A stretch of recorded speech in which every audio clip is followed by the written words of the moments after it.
trillions will flow into blockchains like Stellar XLM, and Zioncoins will benefit.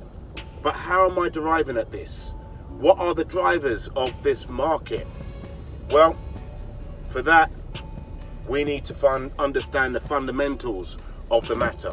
But before that, please like, please subscribe, smash the bell button down there so I can continue to deliver content like this to you more frequently. Now, with that aside, let's talk about the fundamentals.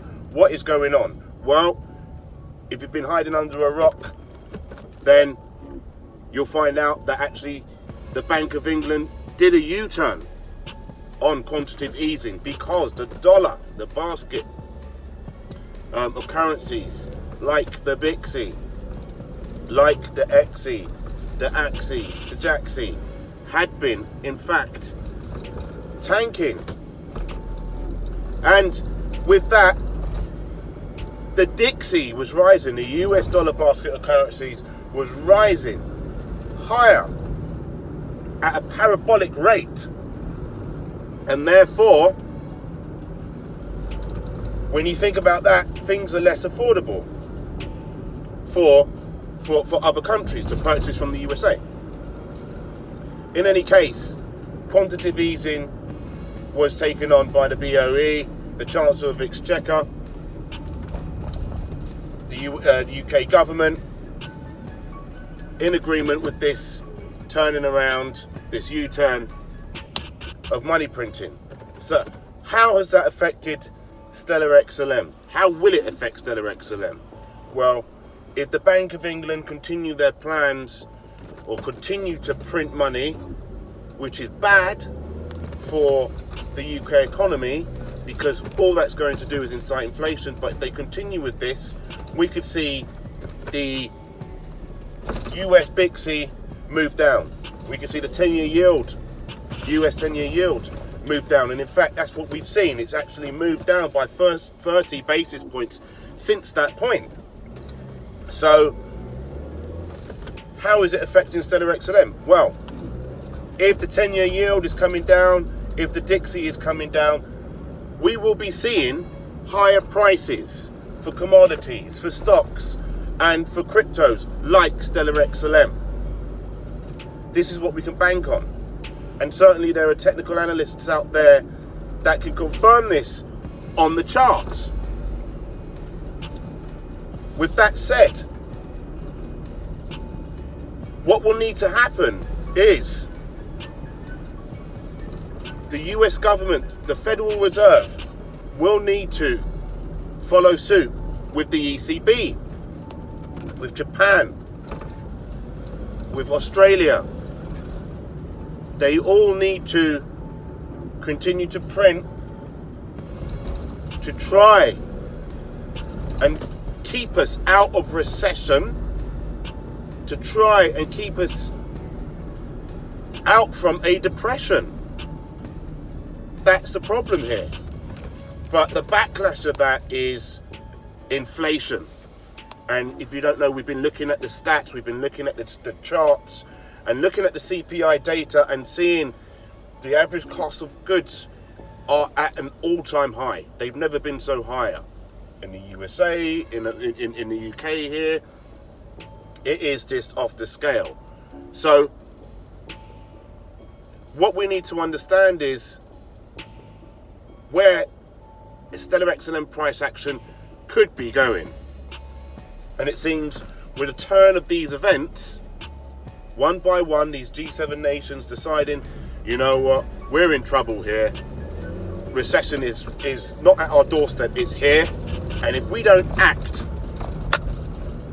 that's it. Off the back of that, stocks turned around. Cryptos stayed about flat. Gold turned around. You know, these commodities rose off the back of that news. And again, the US 10-year yield had come down.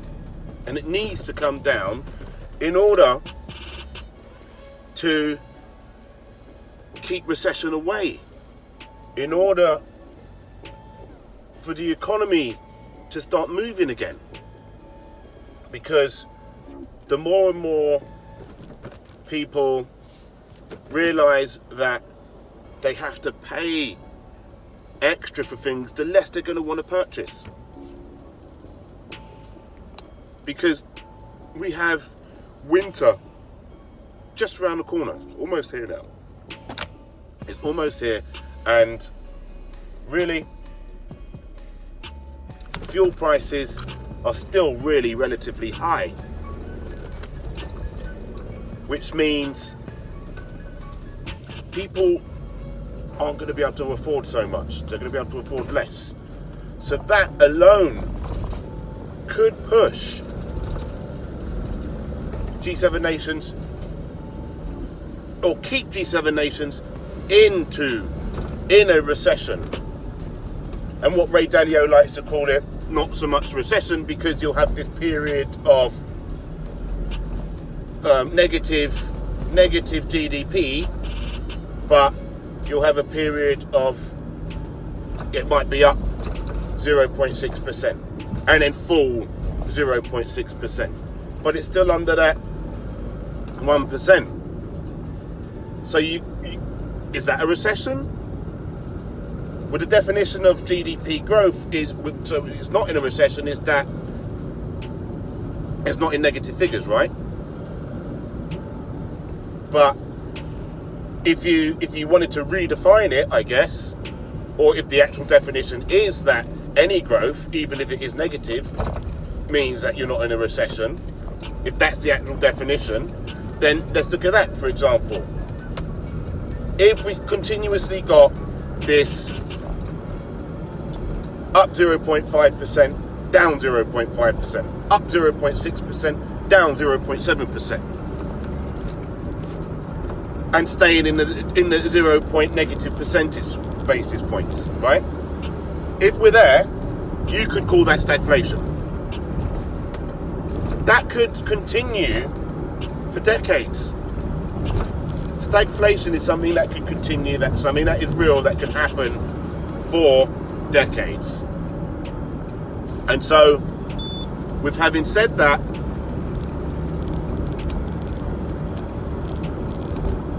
I feel what governments around the world are doing now is to try to avoid that, because that is not good for an economy. That will lead to a depression. The longer you're in that stagflation period after such a boom, the inevitable depression will loom. In any case, Stellar XLM will benefit from a vibrant stock market. Unfortunately, quantitative easing will need to take effect, with governments around the world. All the G7, G20 nations will need to step in again and help out the markets in order for the nation's economies to get any sort of money going into it. With that said, I'm Nathan, aka Nathan of Zion. Smash the Zion coin up there, like and subscribe, and check out the next video. It's going to be on Stellar. See you in the next one. Have a great day now.